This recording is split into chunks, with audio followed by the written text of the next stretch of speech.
Kwon Tae-joo stood in the frozen silence of the Seoul morgue at 3 a.m., staring at two bodies covered in white sheets. He had been a good cop.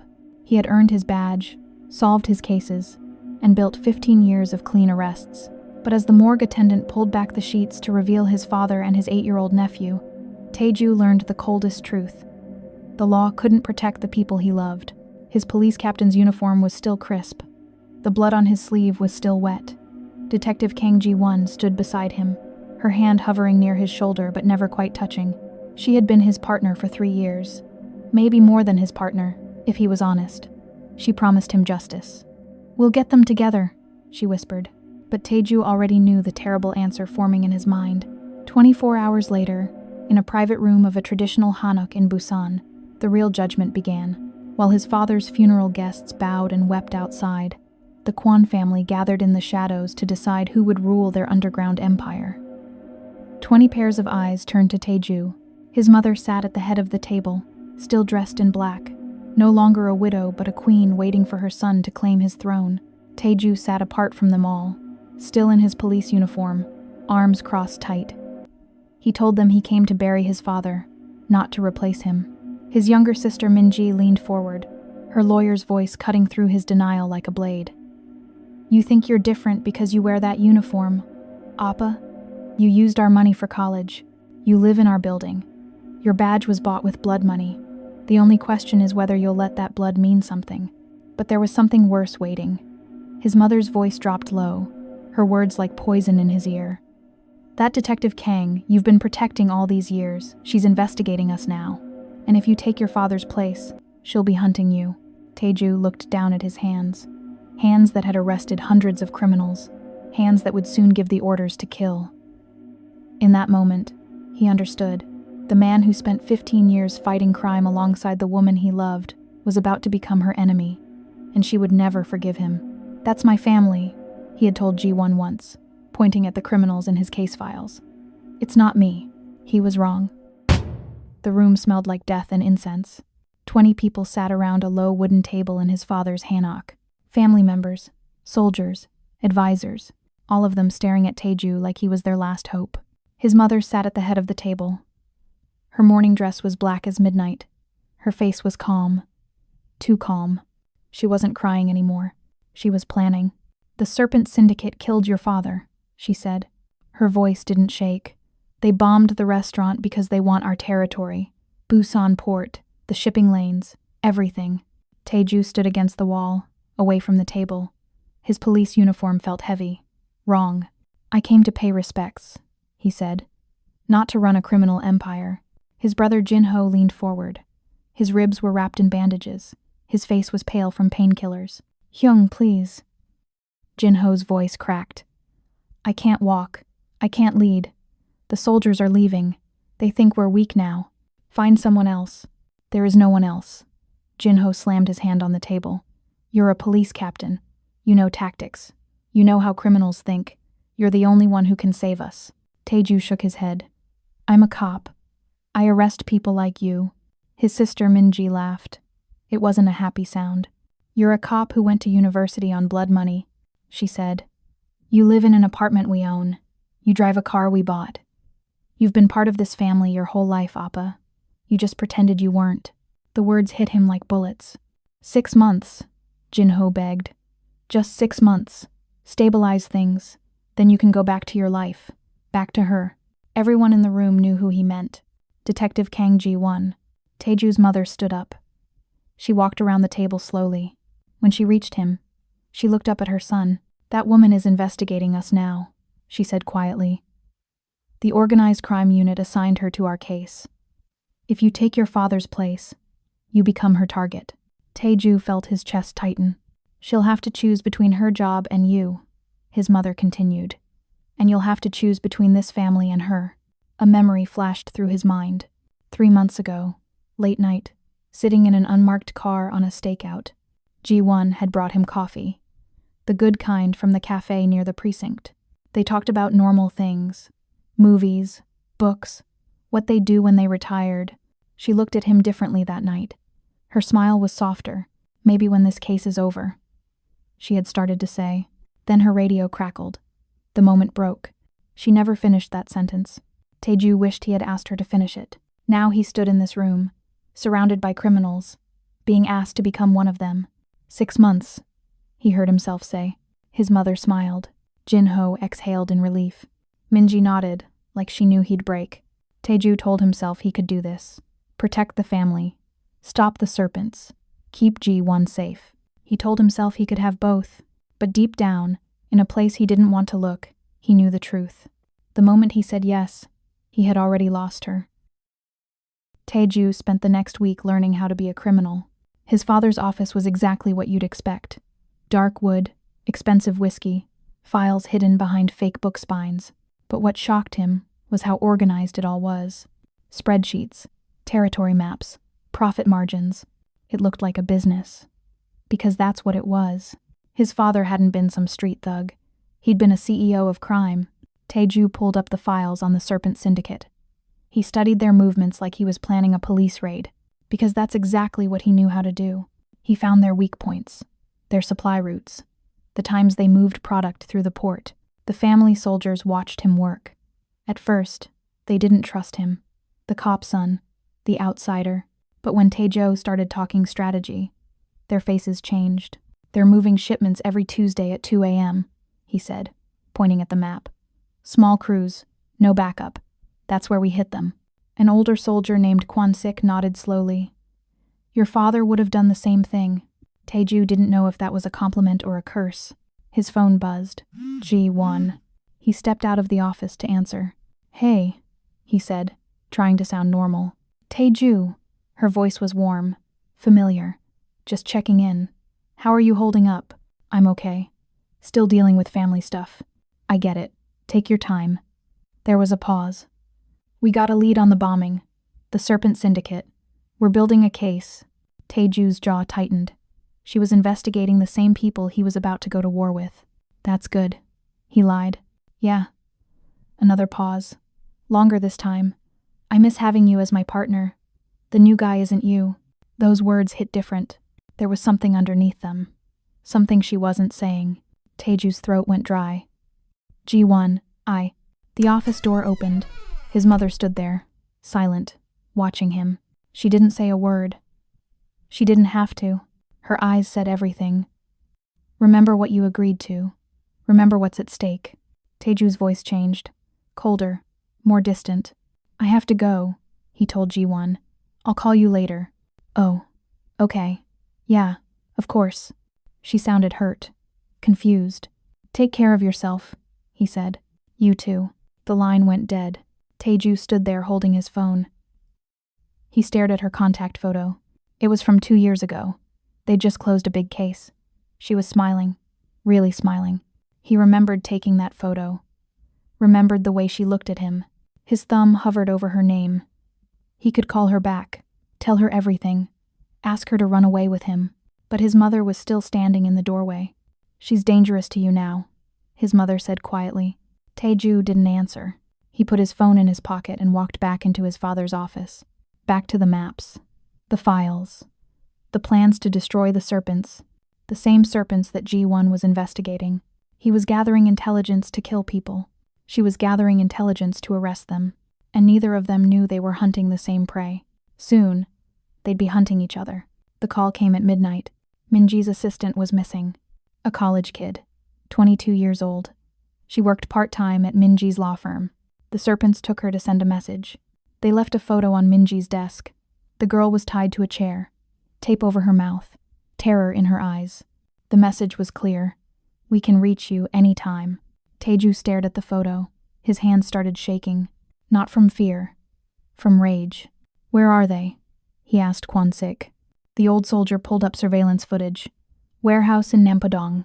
3 guards outside. Maybe more inside. Tae-joo didn't hesitate. Get the team. We go now. He used everything he learned as a cop. Traffic cameras, phone pings, patrol patterns. He found the warehouse in 40 minutes. They hit it fast. Hard. Professional. Tae-joo went in first. Gun drawn. Moving like he was clearing a crime scene. Except this time, he wasn't there to arrest anyone. 2 guards went down before they could shout. His soldiers handled them. Tae-joo found the girl in a back room, scared but alive. Get her out, he told Kwon sick. Then he heard footsteps. A man ran down the hallway. Serpent lieutenant, mid-30s, tattoos on his neck. Tae-joo chased him into an empty storage room. The man turned. No weapon. Hands up. Wait. The man's voice cracked. I was just following orders. I didn't hurt her. I swear. Tae-joo raised his gun. Please, man. I got a family. Kids. Tae-joo's finger rested on the trigger.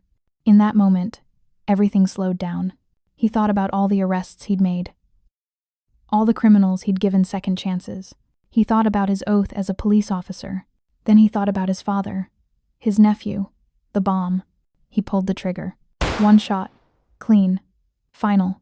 The man dropped. Tae-joo stood there, gun still raised, the smell of gunpowder in the air. He'd just killed an unarmed man. The weight of it hit him like a truck. His hands started shaking again. Different this time. That night, back in his apartment, he sat in the dark. His phone rang. G1. He almost didn't answer. Hey, he said. His voice sounded hollow. Just checking on you, she said. You've been quiet lately.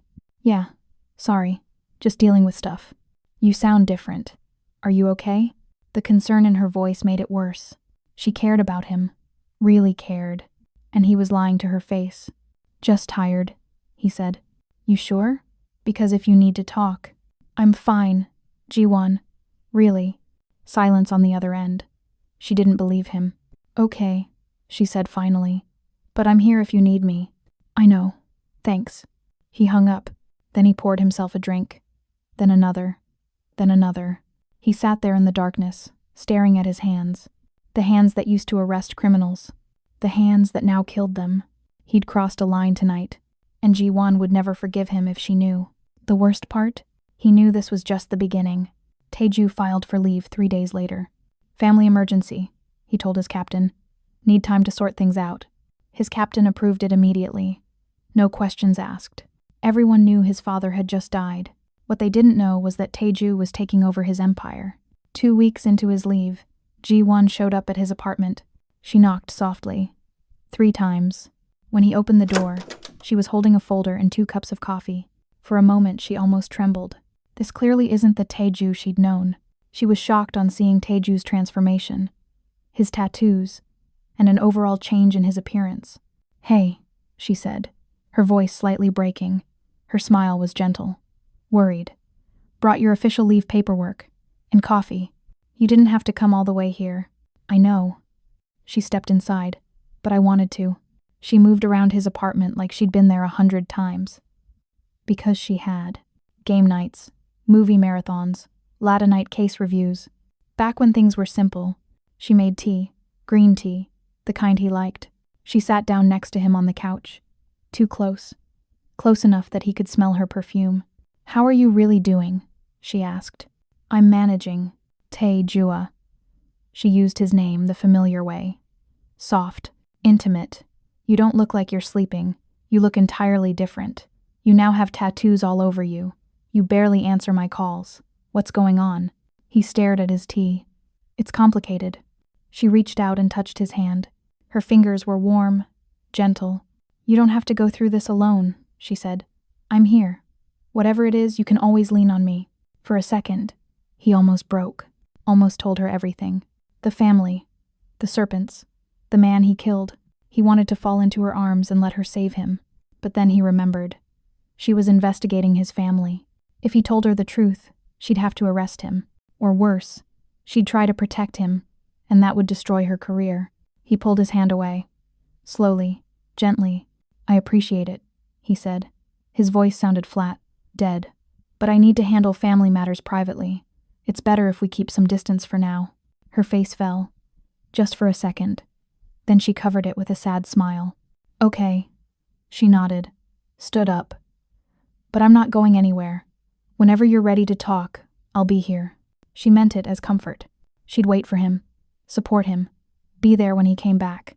But Tae-joo knew the truth. She wouldn't be waiting. She'd be hunting. After she left, he sat there for a long time. Then he opened his laptop. He logged into the police database.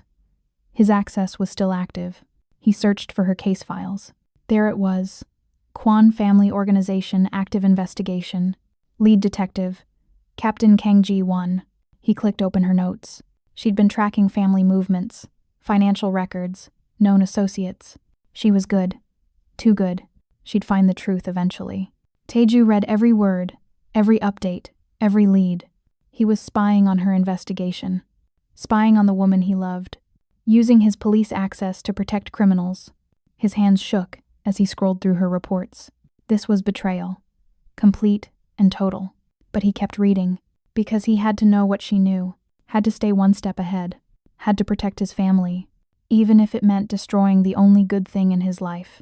He closed the laptop and stared at the ceiling. 3 weeks ago, he was a cop. Now he was a killer and a spy. And the woman he loved was getting closer to the truth every single day. The mole's name was Park Dong-hyun. He'd been with the family for 8 years. Trusted, reliable, until the serpents offered him more money. Tae-joo found him through phone records and bank transfers. Simple detective work.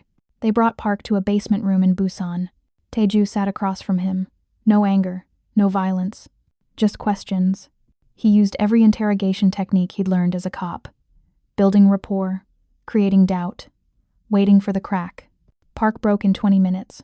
They threatened my daughter, Park said, crying. Said they'd hurt her if I didn't help them. I had no choice.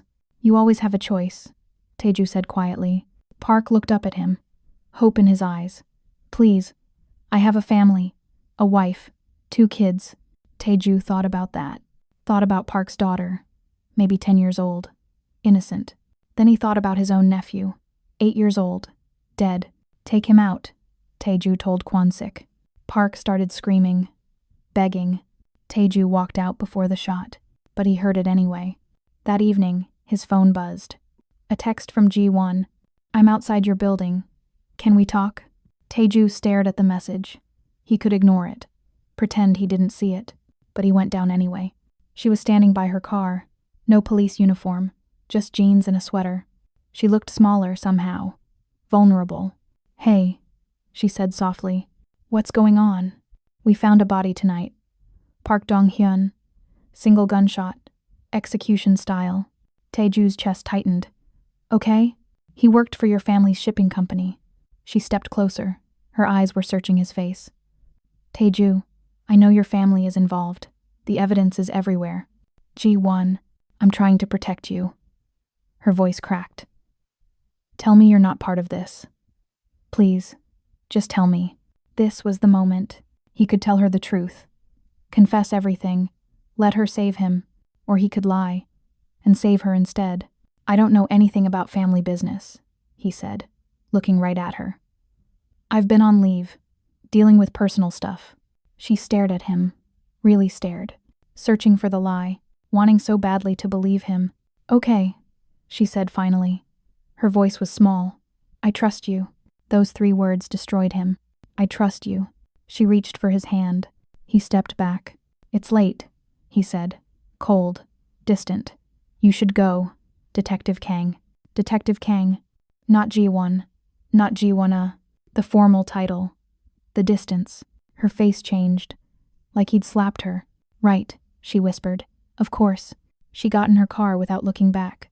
Tae-joo watched her taillights disappear down the street. Red lights fading into darkness. He stood there for a long time. He'd just ordered a man's execution, then lied straight to the face of the woman he loved. 2 hours ago, Park Dong-hyun had begged for his life, said he had a family. Tae-joo killed him anyway. Now Ji-won was begging him to tell the truth, trying to save him, and he was killing their relationship instead. Piece by piece, lie by lie. He walked back to his apartment, poured himself a drink, then another. His phone buzzed. A message from Kwon Tae-joo. Park's family is asking questions. What do you want us to do? Tae-joo stared at the message. Park's wife, his 2 kids, the 10-year-old daughter, they'd want answers. Justice. Just like he wanted answers about his father. Just like Ji-won wanted answers about Park. The cycle never ended. He typed back, give them money. Tell them it was an accident. Another lie. Another piece of his soul gone. Ji-won trusted him. And he was becoming exactly what she was hunting. 3 weeks passed. Tae-joo stopped pretending. He ordered hits, ran intelligence operations, met with soldiers in back rooms of restaurants. He was his father now, Completely. Ji-won stopped calling, stopped texting, stopped visiting. He told himself it was better this way. Then, at 11 p.m. on a Thursday, someone knocked on his door. 3 sharp knocks. He knew that knock. When he opened the door, Ji-won stood there. Her eyes were red. Her makeup was smeared. She'd been crying. Ji-won, I followed you tonight. Her voice shook. I saw you, meeting with known criminals in Nampodong. I saw the way they bowed to you. His stomach dropped. She pushed past him into the apartment, turned to face him. Tae-joo, I know you. She was pleading now, desperate. This isn't you. Whatever they've pulled you into, we can fix it. We can figure this out together. She stepped closer. Her hands reached for him. Come back to me, please. Everything in him wanted to say yes, wanted to fall into her arms, tell her everything, let her save him, but he couldn't. If he told her the truth, she'd have to arrest him. Or worse, she'd try to protect him, cover for him, become like him. He couldn't let that happen, so he chose cruelty instead. You don't know me, Ji-won. His voice was cold, empty. You knew a version I showed you. He gestured to the apartment. Family documents on the table, maps of territories, files on enemies. This is who I really am. The cop was the disguise. Her face crumpled like he'd hit her. I don't believe that. He forced himself to keep going, to say the thing that would push her away forever.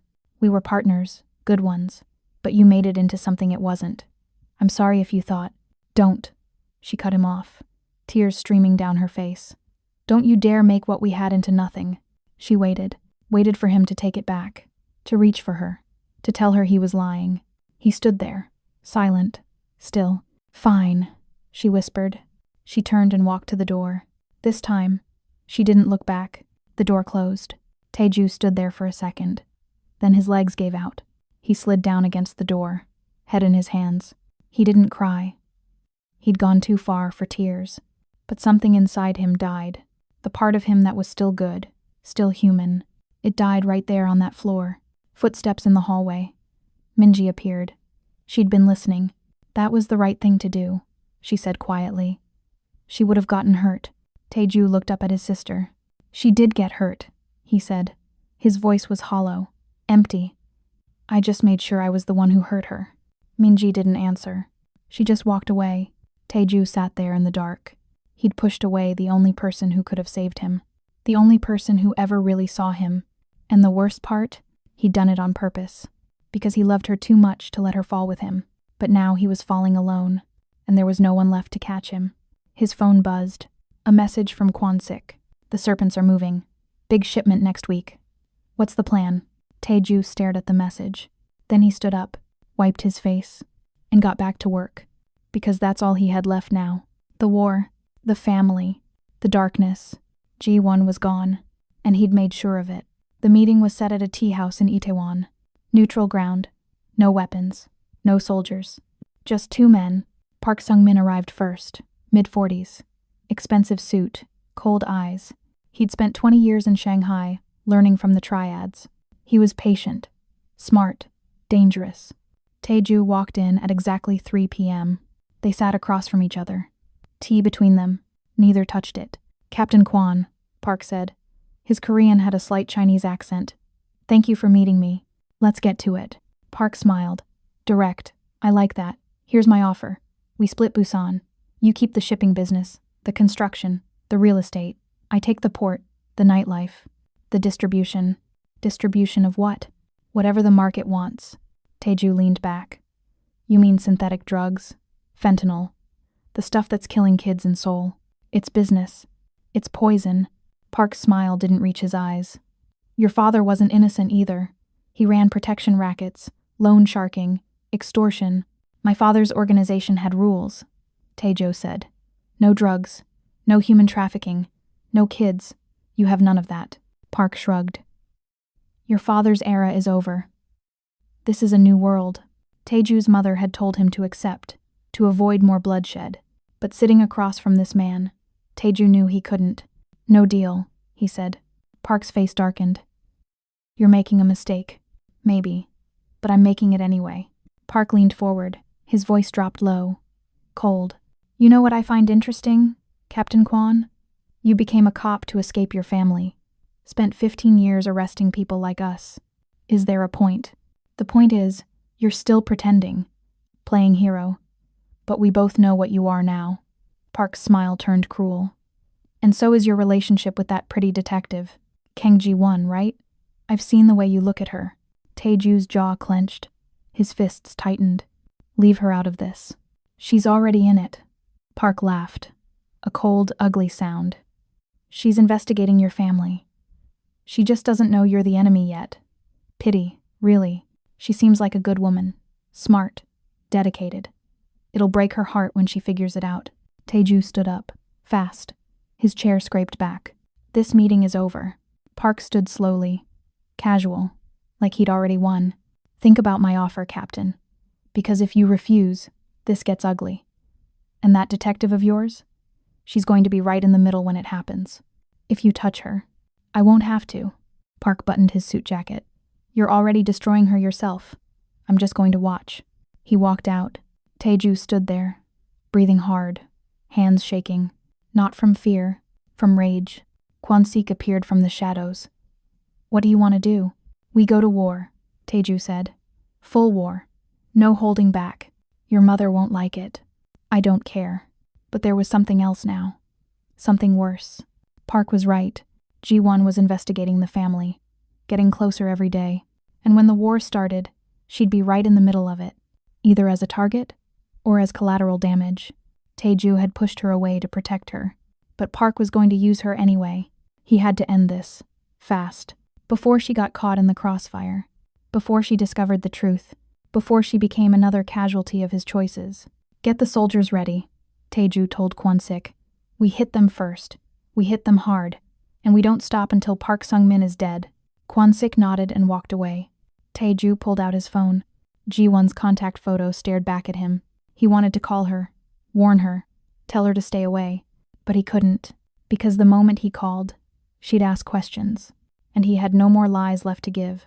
So he put the phone away, and prepared for war. A war that would end with either Park dead or Tae-joo destroyed. And Ji-won, caught in the middle. The intelligence came through on a Tuesday. The Serpents were moving a major shipment, fentanyl, enough to flood Korea for months, through Busan port. Friday night, 2 a.m. Tae-joo stared at the report. This was it.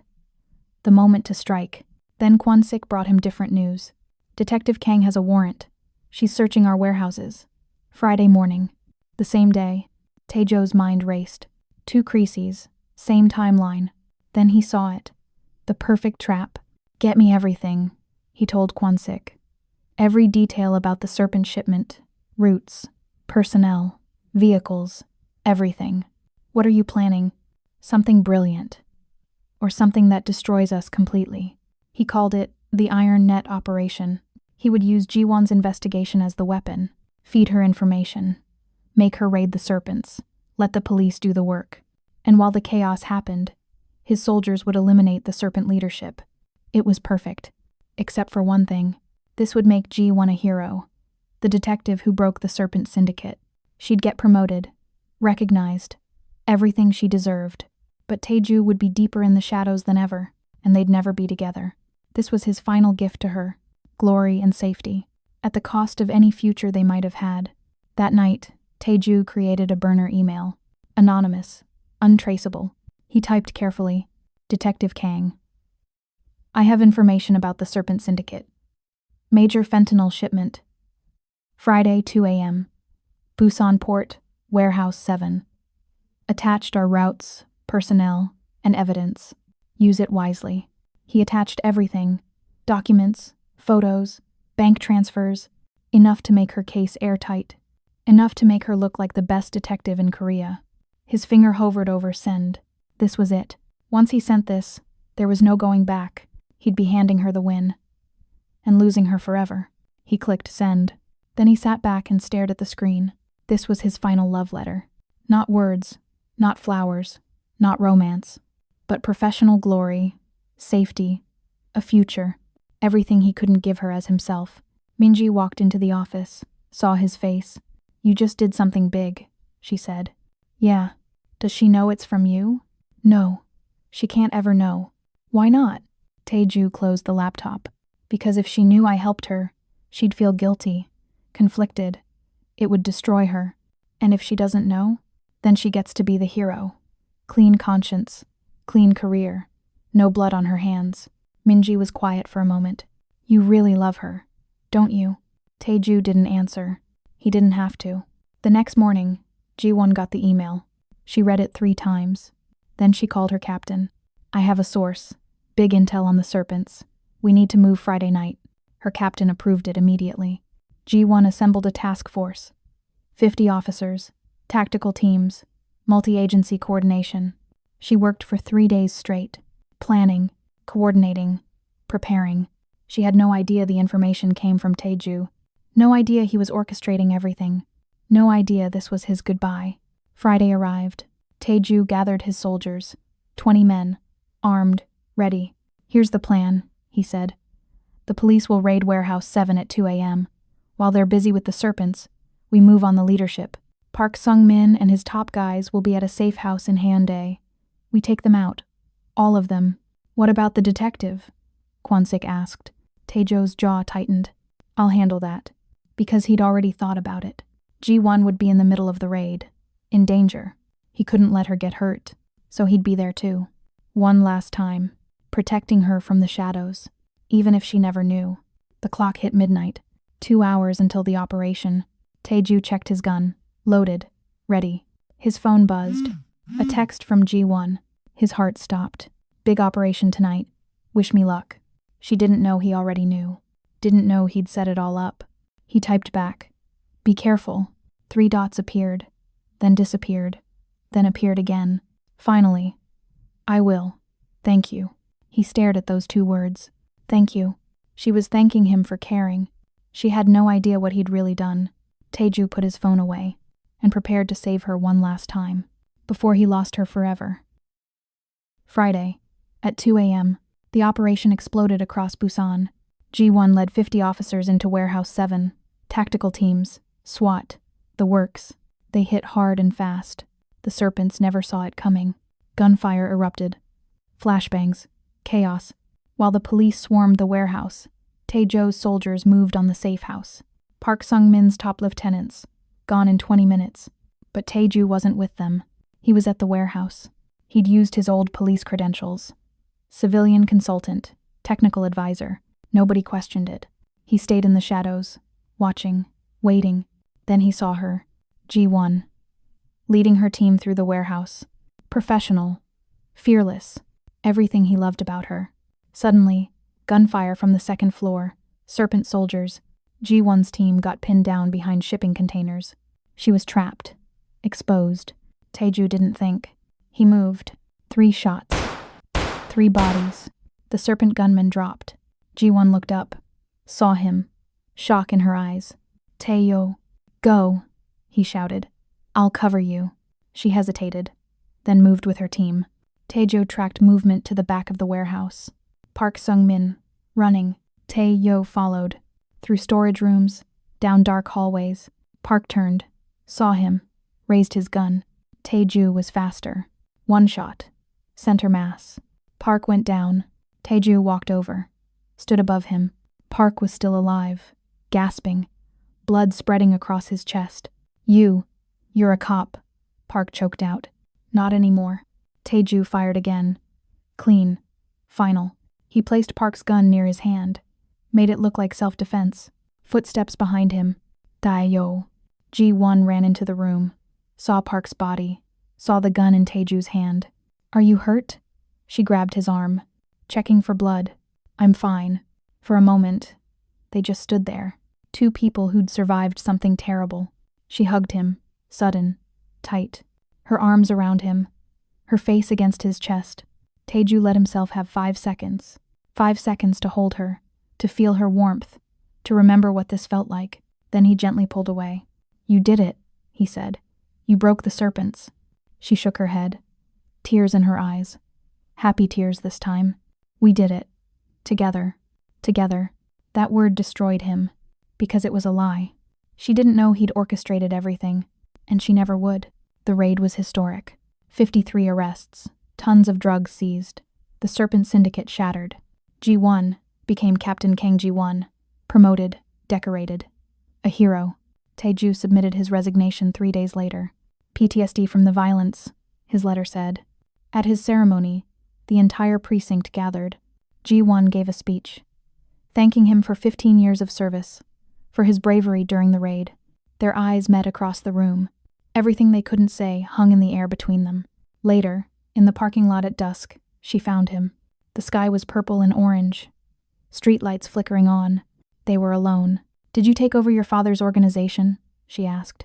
Her voice was quiet, scared of the answer. This was the moment. Tell the truth. Trust her. Let her in. Or lie one last time. "No," he said, looking right at her. "I'm walking away from all of it. Starting over." She searched his face. Some part of her knew it was a lie, but she needed to believe it. Tears ran down her cheeks. "Then I guess this is goodbye, Tae-joo." He wanted to kiss her, tell her he loved her, beg her to run away with him. Instead, he said, "Yeah, goodbye, Ji-won-a." Ji-won-a, the familiar name, the first time in months. Intimate, final. She walked to her car. Tae-joo watched her taillights disappear into the night, red lights fading, just like before. Then he got in his own car and drove to his father's office. His office now. He sat in the chair behind the desk. The kingdom was his. The serpents were destroyed. Ji-won was safe, promoted, a hero. He'd won everything, except the only thing that mattered. His phone buzzed. "Kwon Sik. Congratulations, boss." "What's next?" Tae-joo stared at the message. "What's next? Power, control, an empire, and a lifetime alone." He looked out the window at Busan Harbor, the city he now ruled from the shadows. And he finally understood. He didn't lose Ji-won because of the family. He lost her because he chose to. Every lie, every cold shoulder, every cruel word. He'd pushed her away piece by piece to protect her. But maybe she never needed protection. Maybe she just needed the truth. Too late now. She was gone. And he was exactly what he swore he'd never become. His father's son, Korea's deadliest mafia boss. Alone in his kingdom. 6 months passed. Tae-joo sat in his office. Floor-to-ceiling windows. Busan Harbor stretched out below. The organization was stable, profitable, powerful. He'd become everything he swore he'd never be. Minji walked in.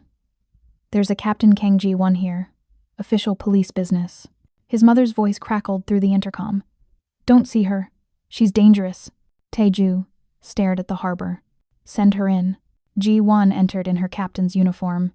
2 junior detectives flanked her. Professional, cold, distant. "Mr. Kwon," she said. "Not Tae-joo. Mr. Kwon, Captain CO. What can I do for you?" "We're investigating irregularities in your family's operations. Financial records, shipping manifests." He responded with corporate speak. Lawyers, legitimate documents, business talk. The dance was painful. 2 people who once knew everything about each other, now speaking like strangers. Her detectives finished taking notes, left the room. For 30 seconds, they were alone. Ji-won stepped closer. Her voice dropped. "I loved you, you know." Her eyes were wet. "I would have followed you anywhere, even into the dark. But you never gave me the choice. You decided for both of us." Tae-joo's throat tightened. "I know. That's why I didn't ask. You deserved better than what I would have made you become." "Did you ever love me?" she whispered. The question that mattered most. He could lie, make a clean break. Instead, he told her the truth. "Yes. That's why I let you go." She nodded once, absorbing it. Then she straightened. Captain mode. "For the record, Kwon Tae-joo, I will bring down your organization. It might take years, but I will prove what you've become, and I will arrest you myself." He almost smiled. "I know you will, Captain CO. You're the best detective I ever worked with." She walked to the door, paused. "Goodbye, Tae-joo." "Goodbye, Ji-won." The door closed. Tae-joo stood at the window, staring at the city he controlled. His phone buzzed. New rival faction, territory disputes. Business never stopped. He'd made all the right decisions. Saved his family, destroyed the serpents, protected Ji-won's career. He won everything, except what mattered most. In the end, Tae-joo didn't lose Ji-won because of the mafia. He lost her because of the choices he made while trying to protect her. He became everything he swore he would never be: powerful, feared, untouchable, yet completely alone. And the question that lingers is this: was it love, or was it control disguised as sacrifice? If you were in Tae-joo's place, what would you have done differently? Would you have told Ji-won the truth, even if it destroyed everything, or was letting her go the only real act of love left? Let me know what you think in the comments. I read them all. If you enjoyed this story and want more powerful, emotional crime dramas like this, make sure to subscribe to the channel so you don't miss the next one. And before you go, tell me where you're watching from. Goodbye, and I'll see you in the next story.